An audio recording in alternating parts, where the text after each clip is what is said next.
Aleluia, glórias ao nome do Senhor.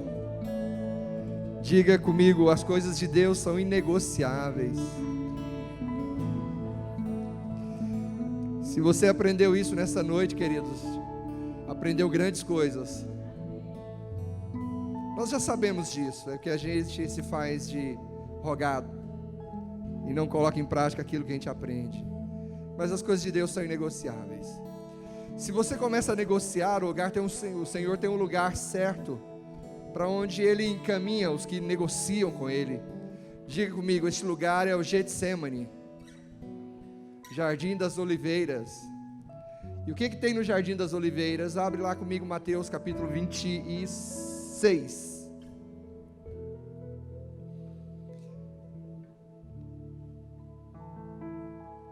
Uma coisa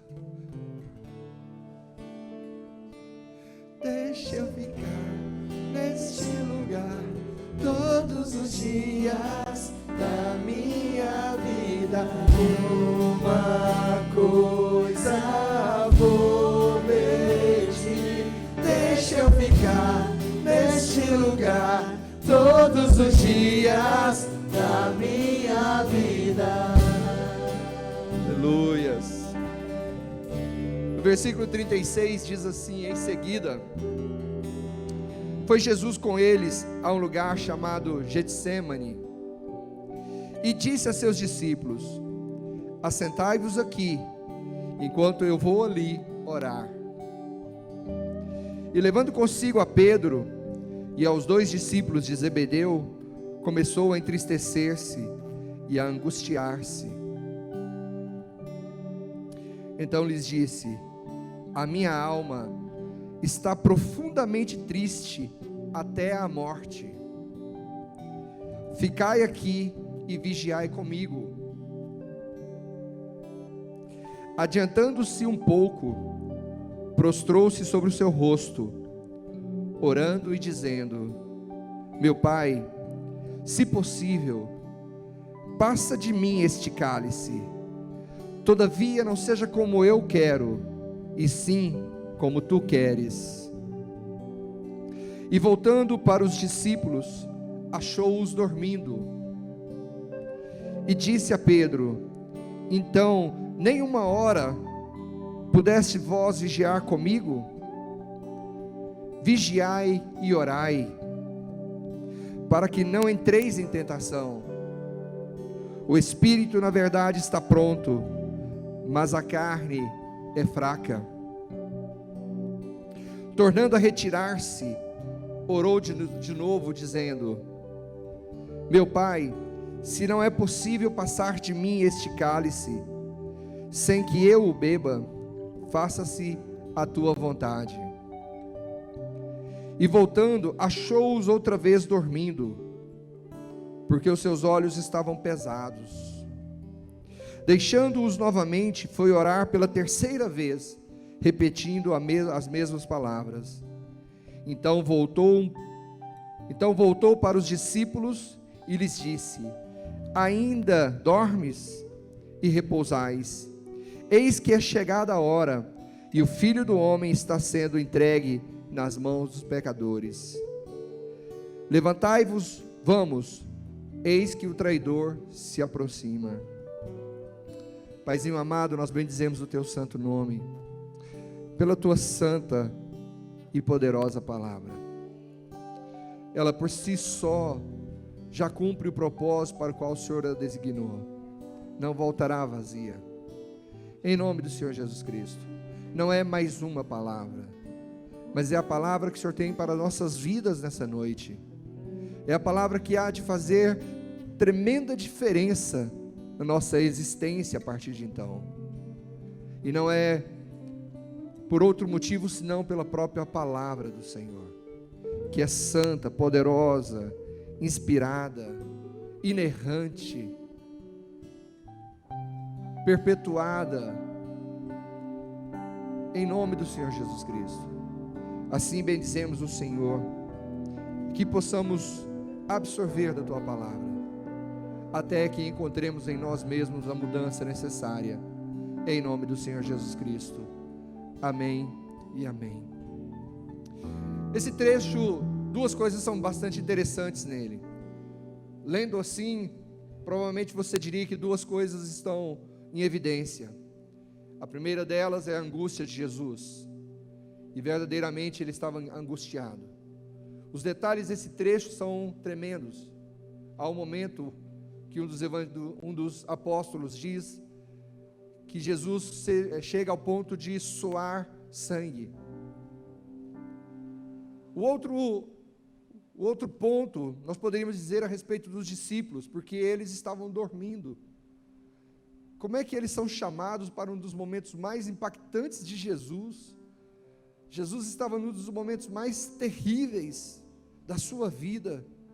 Eles são chamados a cooperarem naquele momento com Ele, estarem atentos em oração, vigiando junto com eles, e eles falham, porque eles vão dormir cansados, e eles dormem, e Jesus vem e diz: vocês não conseguem vigiar comigo? Nenhuma vigília vocês conseguem? Mas hoje, não é o que está em evidência. O que está em evidência hoje, na realidade, é o local. Por que Jesus escolheu esse local? Este local fica próximo, ele existe até hoje, e alguns dizem que as oliveiras que estão lá hoje são as oliveiras da época de Jesus. Os gregos cercaram 8 oliveiras com um muro e dizem que essas 8 oliveiras ainda são do tempo de Jesus. Mas isso é história, ainda não há comprovação. Até porque no ano 70, quando os romanos invadiram Jerusalém, eles destruíram tudo que estava em volta, inclusive o jardim. Mas as oliveiras estão lá. E aquele lugar, Jesus várias vezes já havia ido orar naquele lugar. E tem aqui alguns princípios que nós podemos entender e receber do Senhor nessa noite, em nome de Jesus Cristo. Este é um lugar extremamente emblemático. Por quê? Porque é um lugar de decisão. Foi ali que Jesus escolheu para tomar a sua decisão. A decisão que ia impactar a humanidade, a decisão que estava na mão dele para fazer total diferença nas pessoas. Eu fiquei imaginando se Jesus dissesse: Pai, eu não vou tomar esse cálice. Você já pensou nisso? Provavelmente nós não estaríamos aqui. Provavelmente nós estaríamos no mundo e sem nenhuma chance, sem nenhuma oportunidade de salvação. Nós estaríamos no mundo, sujeitos às coisas do mundo e à condenação do mundo. Mas quando Jesus disse: Pai, se não há como passar de mim esse cálice, então seja feita a tua vontade, ali o Senhor tomou a decisão que nos abraçou, que nos envolveu e nos transportou do mundo natural para a eternidade. Eu não sei se você sabe, mas você já está salvo para a eternidade. Você não vai ser salvo, você já está salvo. Você já está na eternidade. Apenas chegará o dia em que nós vamos definitivamente ocupar o lugar. Então este é o lugar da decisão. E por que isso é importante na nossa vida? Porque nós tomamos decisões a cada instante. A cada momento nós tomamos decisões. Ontem no terraço jovem, tinha uma jovem, e nós começamos a falar sobre isso. E eu disse para ela: o jovem, ele tem uma carga emocional muito pesada. Por quê? Porque ele tem que tomar decisões tão importantes e tão impactantes para a sua vida futura, da qual ele não está preparado para fazer isso. Então, vem a frustração, a decepção, o sentimento de vazio. Mas é assim, nós tomamos decisões todos os dias que impactam a nossa vida. E não há lugar melhor de tomar decisão do que no Getsêmani, no lugar do jardim, o jardim das oliveiras. Então, nós precisamos, como filhos de Deus, ter as convicções necessárias em Deus para as tomadas de decisões. Como a irmã disse, é inegociável. As coisas de Deus são inegociáveis. Mas Daniela foi muito feliz. As coisas de Deus são inegociáveis. Jesus não negociou na sua decisão. Ele disse: Pai, se é para mim fazer, eu vou fazer. Tem outra pessoa? Não tem. Então eu vou fazer. E ele tomou a decisão. E essa decisão impactou a minha vida e a sua vida. Você pode dar um glória a Deus por isso? Louvado seja o nome do Senhor.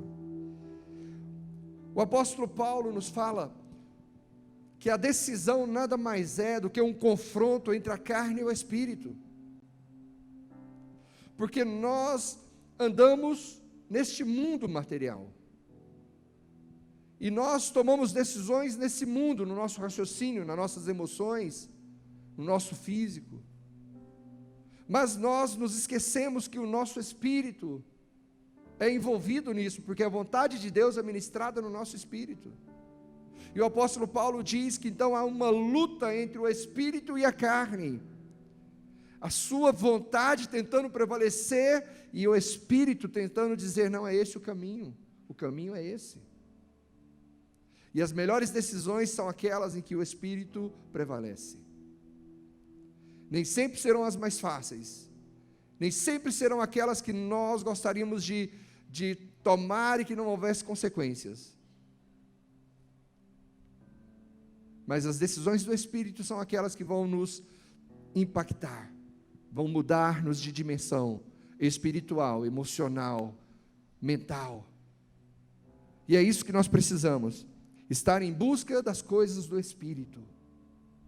Quando alimentamos o Espírito, nós andamos, prevalecemos, fazemos, trabalhamos pelo Espírito. Quando alimentamos a carne, nós andamos, trabalhamos e manifestamos pela carne. Mas o Senhor nos chama a andar no Espírito. Orai no Espírito. Então nós temos alguns princípios espirituais aqui que nós precisamos aprender. O Getsemane significa lagar de azeite. O que é isso? É o lugar onde se extrai o azeite. A oliveira produz como fruto a azeitona, e da azeitona se faz e se extrai o azeite, e aquele era o lugar de extração de azeite. E é isso que o Senhor ministra aos nossos corações nessa noite. O Senhor quer extrair o azeite na sua vida. O Senhor quer tirar o azeite da sua vida. E por quê? Porque o azeite é o propósito. O azeite é o que está em você que o Senhor quer tirar, que o Senhor quer trazer à tona. Aquele é o lugar. O azeite é o propósito. O óleo é o propósito. Vocês vão ver daqui a pouquinho que tem alguns significados nessa questão da extração do azeite. O lagar é o lugar de esmagar. E aí, olhe para a sua vida, querido, e veja o esmagar na sua vida. E o que significa, pastor? Que muitas adversidades e lutas estão no lugar do esmagar de Deus. Crente é disciplinado por Deus. Lutas e adversidades não significam necessariamente que o diabo está atuando na nossa vida. Pode acontecer, pastor? Pode, mas não é o normal, não é o natural. O natural é que nós estejamos debaixo do agir de Deus. Você está debaixo do agir de Deus. Você está debaixo do poder de Deus. Você pertence a Deus. Você é povo de propriedade exclusiva de Deus, do qual Ele tem ciúme da sua vida e não abre mão. Você é dele e Ele não abre mão sob nenhuma circunstância ou situação. Ele comprou você, Ele me comprou com um preço precioso. Não foi com ouro e nem prata que se corrompe, mas foi pelo seu sangue, o sangue derramado em nosso favor. Então, queridos, nós somos um povo distinto. Nós somos um povo que andamos debaixo do agir de Deus. Por Por isso que não podemos negociar absolutamente nada de Deus na nossa vida. Nós temos que enfrentar, nós temos que ir para diante do Senhor, nós temos que nos aproximar dEle a cada dia, nós temos que nos envolver com Ele cada vez mais, nós temos que confiar nele cada vez mais, porque nós estamos debaixo de um propósito, debaixo de uma ação de Deus. Essa semana, meditando lá no meu retorno para casa, no carro, eu acho muito bom quando eu retorno, porque é uma ladeira. Eu trabalho ali por volta da T4 e eu pego o carro e desço ele na banguela, como se diz. Eu acho ótimo isso. E ele vem parar aqui na Praça Tamandaré. E parece que eu me desligo, porque eu começo a pensar em tantas coisas. E eu comecei a pensar na bênção. E eu descobri que eu sou abençoado. E eu quero dizer para você, se você não sabe, você é abençoado. Por quê, pastor? Porque quando o Senhor te encontrou, Ele começou a destilar dele a bondade dele sobre a sua vida. Ele começou a abrir os caminhos, Ele começou a levar os milagres da sua vida. Querido, olhe para trás e veja o que Deus fez. Veja o quanto Deus moveu sobre a sua vida. Quando eu vou para a palavra de Deus, o Senhor diz que nós já somos abençoados com todas as bênçãos espirituais que possam existir, que estão nas regiões celestiais. O que significa, pastor? Eu já sou abençoado. Mas e a luta, pastor? A luta não é para você alcançar bênção, a luta é para extrair o azeite. A bênção o Senhor já te deu. Você pode até estar imaginando que o seu jejum, a sua oração é para você ser abençoado. Querido, não é. Todo aquele que se aproxima de Deus, creia que Ele existe, Hebreus 11:6. Todo aquele que se aproxima de Deus, creia que Ele existe, e que Ele se torna abençoador daqueles que o buscam. Então a palavra de Deus lhe garante bênçãos. A palavra de Deus já é suficiente para dizer que se ela ainda não chegou, vai chegar. Que você não permanecerá do mesmo jeito. Que você crescerá em Deus, crescerá na prosperidade, crescerá nas coisas que o Senhor tem para a sua vida. Queridos, Deus já estabeleceu. Mas o Senhor nos leva para o lugar onde Ele tem que extrair algo de nós. E às vezes é isso que a gente não compreende, porque o lagar era o lugar, ele era feito em cima de uma pedra. E sobre aquela pedra se colocava a azeitona, e vinha-se com uma roda por cima daquela azeitona, e ela rodava sobre aquela pedra, esmagando a azeitona, e o óleo descia. Isso nos leva a aprender que de repente o Senhor precisa passar essa roda em cima da gente. O Senhor precisa dizer, agora é hora de espremer você. E queridos, quando a gente fica sabendo disso, a gente não entra em pânico, a gente entra em graça. A gente entra em glória e diz, ô Senhor, faz. Por quê? Porque o Senhor não nos matará. Você já ouviu dizer o ditado? Irmão Luiz aqui vai saber dizer para mim. Irmão Luiz, já ouviu aquele ditado que galinha não mata pintinho? Não é verdade? Galinha não mata pintinho. E esses dias eu vi uma galinha lutando com a águia, porque a águia veio para pegar os pintinhos dela, e ela se alvoroçou para matar a águia, para não deixar pegar os pintinhos dela. O Senhor não nos perderá. Pelo contrário, Ele vai nos levar até onde o óleo será extraído, e nós não morreremos, nós seremos melhores. Então, queridos, entenda, lutas e dificuldades têm como propósito extrair o óleo.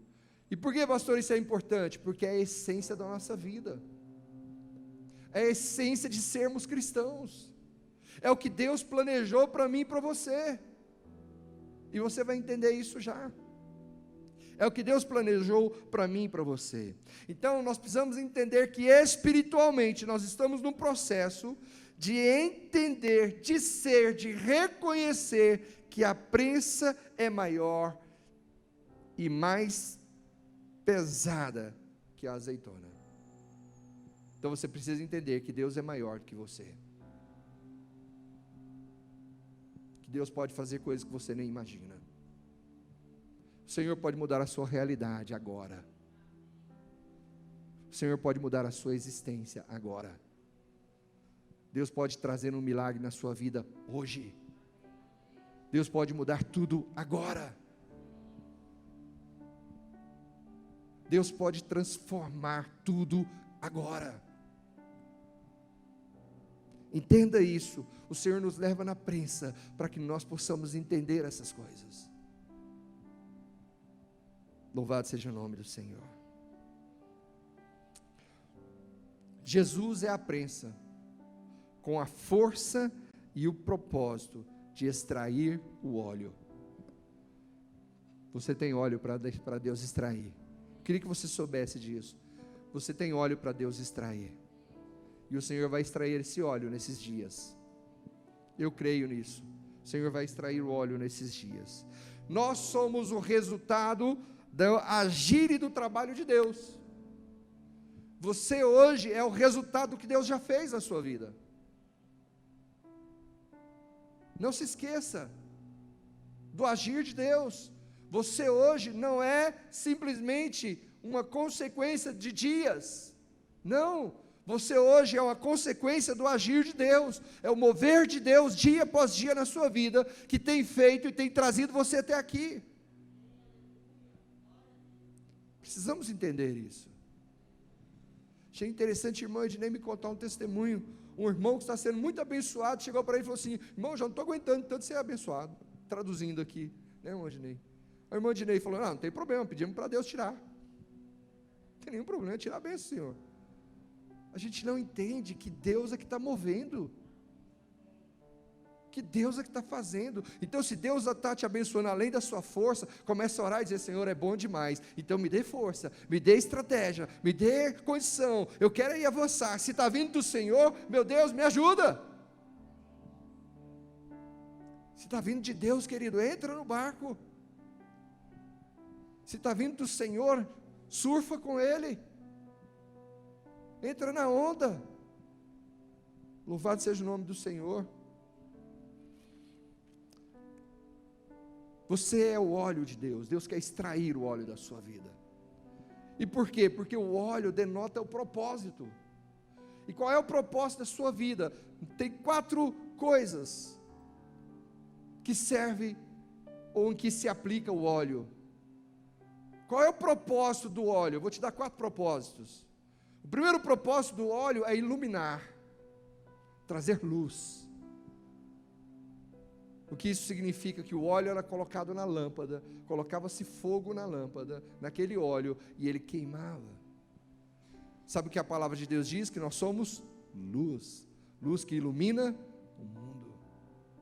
Então o Senhor tem como propósito que você seja luz. O que significa, pastor? Quantas pessoas procuram você para poder te colocar algo diante de você, desabafar o coração, e você tem que trazer a luz de Deus na sua vida.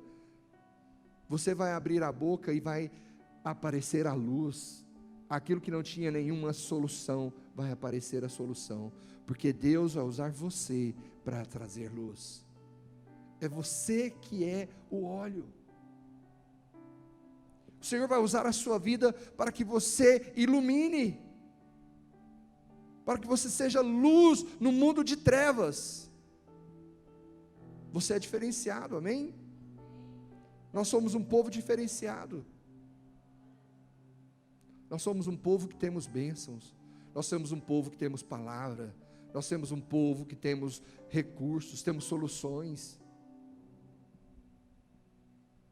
Nós somos um povo que quando alguém chega desesperado, a gente abre a boca e a palavra do Senhor vem e acalma aquele coração. Nós somos um povo que temos do Espírito de Deus, e quando nós oramos e intercedemos por alguém, a palavra de Deus vem, o poder de Deus vem, e aquela vida é abençoada. Pelo fato de nós não trazermos isso para nós, não reconhecermos isso, é que nos faz inférteis, é que nos fazem sem frutos, porque nós ficamos esperando que algumas coisas aconteçam. Querido, já aconteceu. O que precisa para que você seja uma pessoa fértil, que você produza frutos e mais frutos, é o que o Senhor já tem feito na sua vida.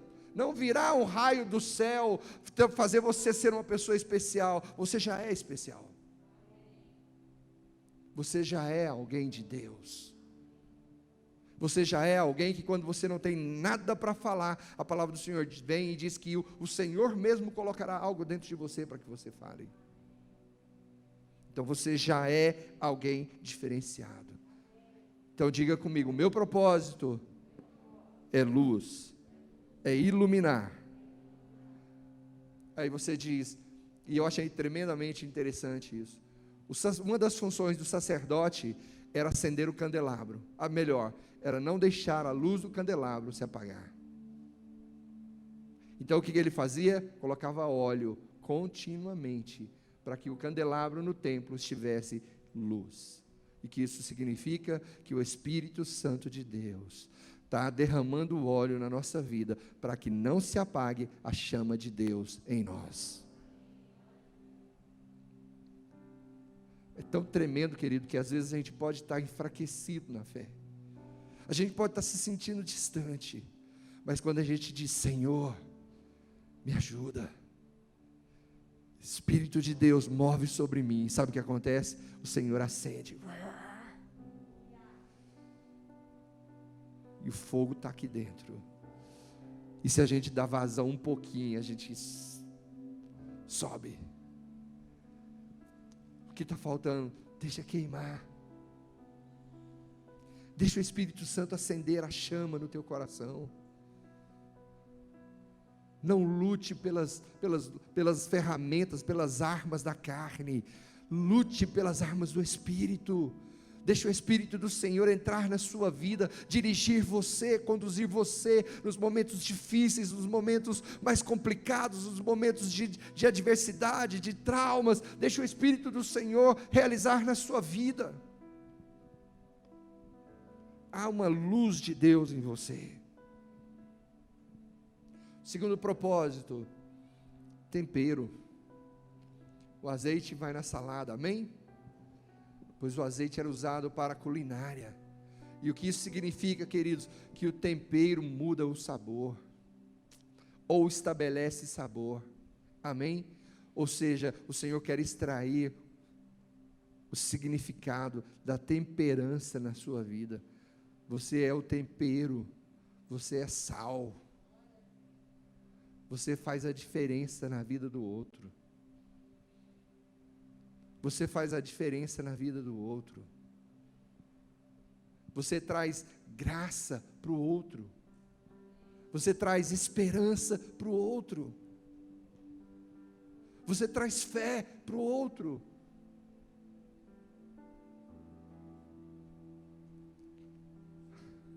Aleluia. Vamos orar um pouquinho, feche seus olhos.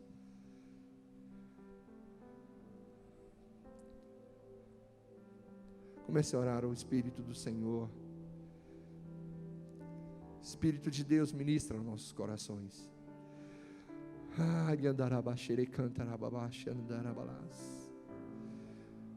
Aleluia, Senhor. Glória seja o nome do Eterno. Aleluia, a luz e a azeite nesse lugar. Aleluias, glórias ao nome do Senhor. Aleluias, glórias ao nome do Senhor. Espírito do Senhor, acende a nossa chama. Acende, Espírito do Senhor. Traz o sabor da existência contigo, Pai.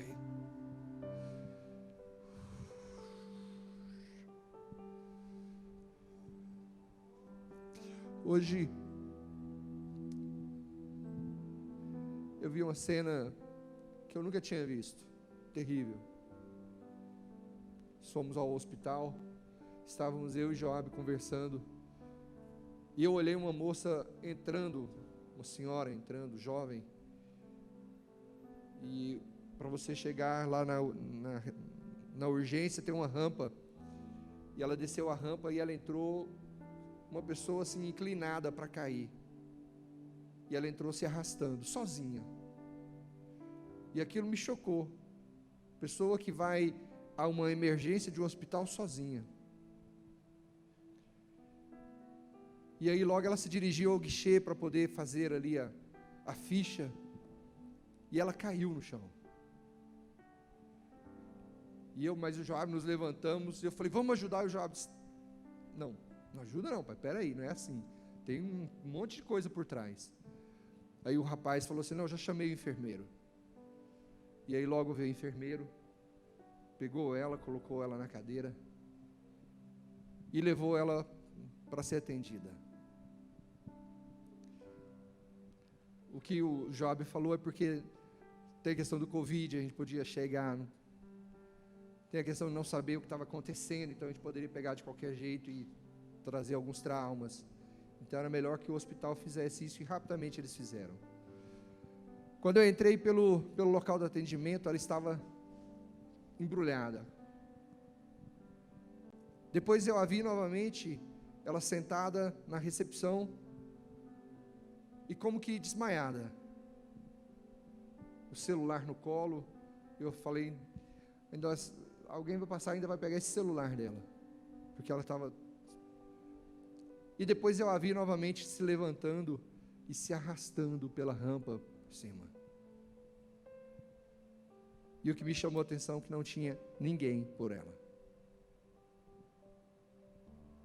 E por que eu estou falando isso? Porque nós somos a oportunidade, nós somos a possibilidade, nós somos o milagre na vida das pessoas. E aquilo que Deus fez conosco, Ele quer usar-nos para fazer com outros. O propósito de Deus é nos usar para com o outro. O que você está passando agora é a extração do óleo para o outro. Porque o Senhor vai te usar como luz e tempero no outro. Saiba sempre disso. E nunca seja tímido, nunca seja menos do que aquilo que Deus fez em você. Porque o que Deus já fez em você é suficiente para que você faça, para que você seja usado em outros de uma maneira extremamente poderosa. Você é o azeite de Deus na vida daqueles que necessitam. Terceiro lugar, o azeite era usado para cura. Colocava-se o azeite sobre as feridas. Sabe, queridos, o Senhor quer usar você para curar as pessoas. Aquela jovem, eu ouvindo, os enfermeiros ali, disse que ela estava com uma profunda dor de estômago, não é isso, jovem? Ela estava com uma dor de estômago muito intensa, porque ela tinha tomado muitos remédios contra a depressão. Então ela estava numa situação onde ela não estava aguentando a dor, por causa dos remédios para a depressão. Quantas vezes uma palavra muda uma vida? Quantas vezes escutar uma pessoa já muda completamente a situação dela? Quantas vezes dar apenas a atenção já é suficiente para transformar a vida dela? O Senhor tem olhos sobre a sua vida para derramar sobre a vida das pessoas. Deus tem olhos sobre você. Você é usado para curar.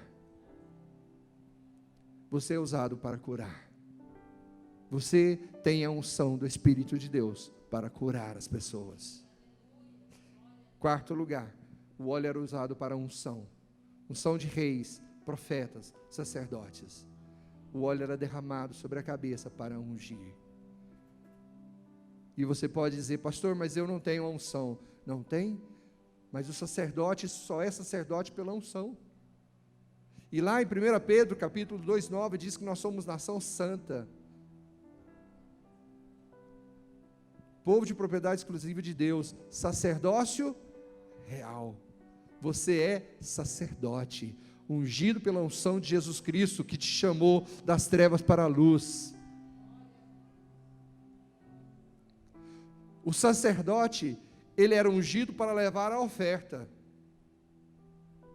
Se você traz a oferta, porque você já é ungido para curar, porque a unção é a mesma.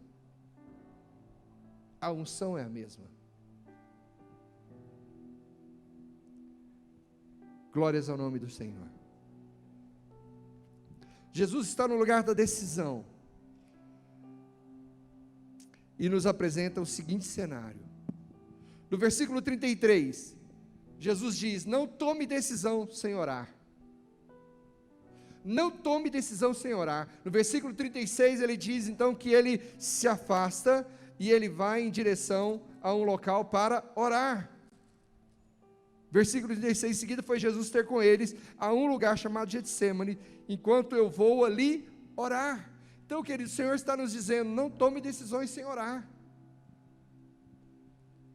Tudo que nós formos decidir precisa estar debaixo da oração. Senhor, é isso. Senhor, me dá um sinal. Senhor, é o que o Senhor quer para a minha vida. Senhor, é isso mesmo. Eu vou, eu fico, eu faço, eu abro, eu fecho. Senhor, o que eu devo fazer?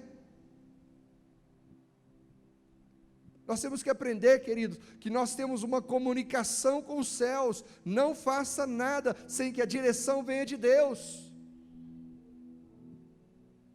O preço que nós pagamos de erros cometidos é porque nós não incluímos Deus, nós chamamos Deus para andar conosco, mas deixamos Ele de lado.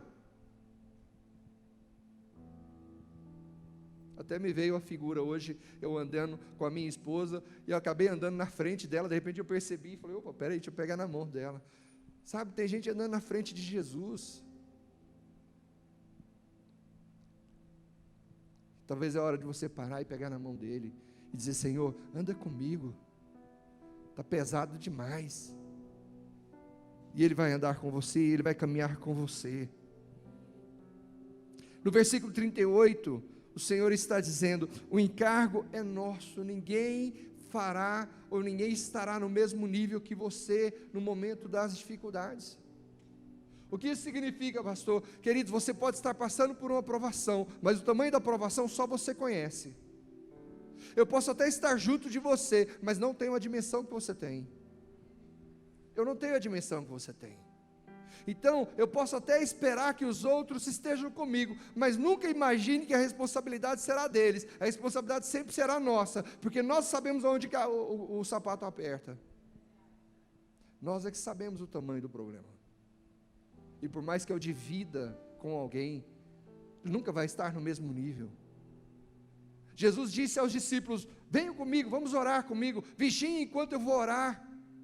Quando ele chega, eles estão dormindo.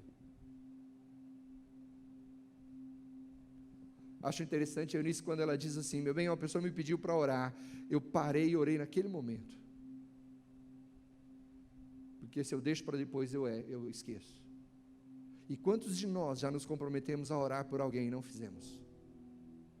E aquela pessoa contou com as nossas orações.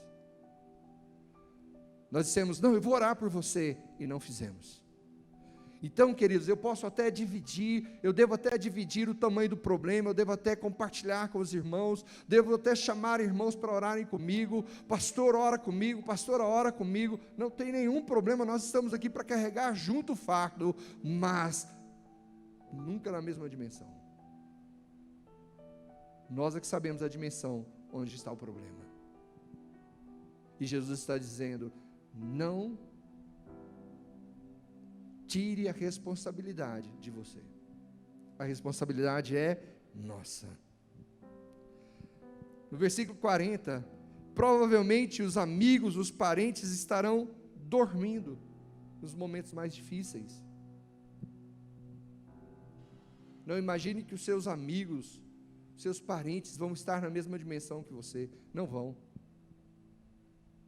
Então, caminhe na sua dimensão, sabendo que Deus usará-os. Deus vai usá-los para te abençoar. Mas é você que está na lida, é você que está na adversidade, é você que está na luta, é você que tem que caminhar, é você que tem que andar. No versículo 41, o Senhor fala sobre tentação. E Ele diz, versículo 41, vigiai e orai para que não entreis em tentação. O espírito, na verdade, está pronto, mas a carne é fraca. E o Senhor está dizendo: não entre em tentação. E como é que eu não entro em tentação? Quando o espírito está forte, quando eu estou alinhado com Deus. Por quê, queridos? Porque tudo isso que o Senhor está nos mostrando nessa noite é para que nós tomemos as melhores decisões possíveis, é para que nós acertemos em todas elas. Eu me lembro quando os meninos começaram a andar de carro, a dirigir, eu dizia para eles: o sucesso é não bater, porque dirigir todo mundo dirige. Tem gente que tem carteira, dirige, tem que não tem carteira, dirige. Esse não é o problema. Mas o vencedor, o motorista vencedor é aquele que não bate. Então, tomamos decisões o tempo todo na nossa vida, com cuidado para não batermos, com cuidado para não nos ferirmos, com cuidado para não retrocedermos. Não podemos retroceder. Eu me lembro que alguns domingos atrás Deus me trouxe isso, e eu ministrei aqui: queridos, não abandone aquilo que você já conquistou, não abra mão de onde você já chegou. E eu me lembro que naquele dia o Senhor estava falando sobre a questão da igreja. Nós muito facilmente nos acostumamos com os subterfúgios da igreja, com as coisas que substituem, né? Não, eu posso ver em casa, tal, mas isso é uma perda imensa, porque a unção que está aqui não é a unção que está lá. Então não perca o que você já conquistou. O apóstolo Paulo diz: eu sigo a partir de agora, é de onde eu estou que eu prossigo, eu não volto lá atrás para começar de novo. Então, querido, nós começamos a partir de agora, é daqui de onde eu estou, permaneça nas coisas que você já conquistou, e projete as coisas novas, avance para as coisas que estão diante de você. Ah, pastor, eu não sei orar. Sabe, você já orou? Não já orou? Então é a partir dessa que você vai conseguir. E o Senhor está dizendo que o espírito está pronto, mas a carne é fraca. E qual é o problema disso? É porque há uma vontade na carne e uma vontade em Deus. E quando o Senhor nos coloca, no lagar, é para que nós possamos discernir qual é a vontade de Deus e qual é a nossa vontade. Jesus Cristo tinha a sua vontade. E qual era a vontade de Jesus Cristo? Pai, eu não vou passar por isso aí não. Por quê? Essa era a vontade do Senhor. Tanto que a palavra de Deus diz que ele aprendeu a obedecer pelo sofrimento que ele teve. Então não era da vontade de Jesus que ele fosse para a cruz, que ele fosse humilhado, que ele sofresse lá as chicotadas, que ele fosse martirizado. Não era essa a vontade dele. Mas quando ele está no lugar do lagar, quando ele está no lugar da prensa, ele consegue discernir qual é a vontade dele e qual é a vontade do Pai dele. E há um momento que ele diz: Pai, se puder, passa de mim, porque não é essa a minha vontade. Mas se não puder, seja feita a tua vontade. E o que nós precisamos, queridos, é entender qual é a vontade de Deus. E o Senhor está nos levando para compreender qual é a vontade de Deus, porque a bênção está na vontade de Deus. Quando nós obedecemos, a vontade de Deus se manifesta. A nossa maior dificuldade, queridos, é a vontade de Deus. A nossa maior dificuldade é obedecer. Para não obedecer, a gente arruma desculpa. Para não obedecer, a gente se encrenca com o pastor. Para não obedecer, a gente abandona. Para não obedecer, eu deixo de lado. Para não obedecer, eu abro mão. Porque para obedecer e fazer a vontade de Deus, eu preciso renunciar a muita coisa. Para obedecer e fazer a vontade de Deus, eu tenho que abrir mão de muita coisa. Para obedecer e fazer a vontade de Deus, eu tenho que abrir mão, eu tenho que deixar de lado muita coisa. Para obedecer a palavra de Deus, eu tenho que perdoar quem eu não quero perdoar. Para obedecer a vontade de Deus, eu tenho que que abandonar vícios que eu não quero abandonar. Para obedecer à vontade de Deus, eu tenho que abrir mão do meu orgulho, da minha soberba, que eu me reconforto, que eu me sinto forte. Por que a gente não abre mão do orgulho e da soberba? Porque ela nos fortalece. E eu tenho que abrir mão. Eu tenho que renunciar. Eu tenho que desprezar. Jesus vai orar por 3 vezes, queridos.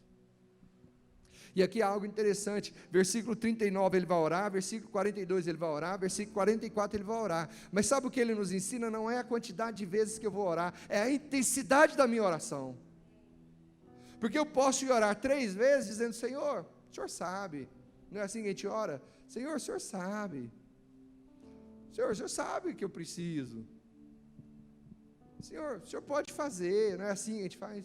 E para confessar pecado, então, Senhor, perdoe todos os meus pecados. E o Senhor diz, não é assim. Vem cá. Comece a falar pecado por pecado. Quem foi, onde, que horas, o que você fez, como você fez, com quem você fez. O Senhor é detalhista. Então o Senhor está dizendo, não é a quantidade de vezes que eu vou orar, mas é a intensidade da minha oração, é atingir o coração de Deus, é rasgar o meu coração para que Deus possa se manifestar. Muitas orações nossas não estão respondidas, queridos, porque não tem intensidade. Parece que a necessidade não bateu a porta ainda, parece que não chegamos ao fundo do poço para nos levantarmos em oração. Parece que a gente fica guardando que as coisas cheguem ainda muito piores, as consequências sejam ainda piores para que a gente se levante. Então não é a quantidade, é a intensidade. E quando nós formos orar, o Senhor diz, não fiquem com repetições, não fiquem com superficialidades, rasgue o coração, abra o coração, converse com seu pai, fale com ele, abra o seu coração diante dele. Porque aí você vai ver uma resposta poderosa de Deus. Aí você vai ver o Senhor dizendo, volte atrás, vai consertar o que você fez, depois você volta. Tem um momento que o Senhor diz, olha onde você caiu e retorna. Amém? Quero finalizar com Isaías capítulo 53. Abre comigo Isaías 53.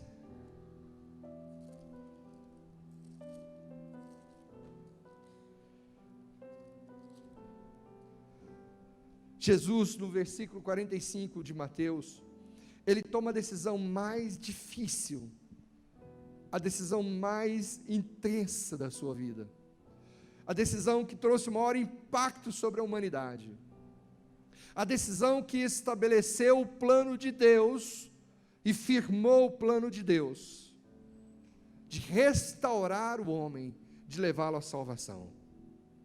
E não foi simples. Veja comigo Isaías 53, versículo 10. Todavia ao Senhor agradou moê-lo, fazendo-o enfermar. Quando... Espera aí um pouquinho, deixa eu resolver essa situação. Tem jeito, né, hoje, né? É o óculos. Eu ponho no bolso dizendo, eu não vou usá-lo, mas hoje eu vou usá-lo. Ele diz assim, todavia ao Senhor agradou moê-lo, fazendo-o enfermar. Quando der ele a sua alma como oferta pelo pecado, verá a sua posteridade e prolongará os seus dias, e a vontade do Senhor prosperará nas suas mãos. Ele verá o fruto do penoso trabalho de sua alma, ficará satisfeito. O meu servo, o justo, com o seu conhecimento, justificará a muitos, porque as iniquidades deles levará sobre si. Por isso, eu lhe darei muitos, glória a Deus que eu faço parte do muitos. Glória a Deus, porque o Senhor me deu a ele. Louvado seja o nome do Senhor. Por isso eu lhe darei muitos como a sua parte, e com os poderosos repartirá ele o despojo. Porquanto derramou a sua alma na morte, foi contado com os transgressores, contudo levou sobre si o pecado de muitos, e pelos transgressores intercedeu. Louvado seja o nome do Senhor. Glórias ao nome do Eterno. Amém, queridos? A melhor decisão impactou você. A melhor decisão o Senhor te trouxe para Ele. A melhor decisão, a mais sofrida, aquela que trouxe maior intensidade de dor, de aflição, de angústia, foi aquela que comprou você. Vamos colocar de pé em nome de Jesus.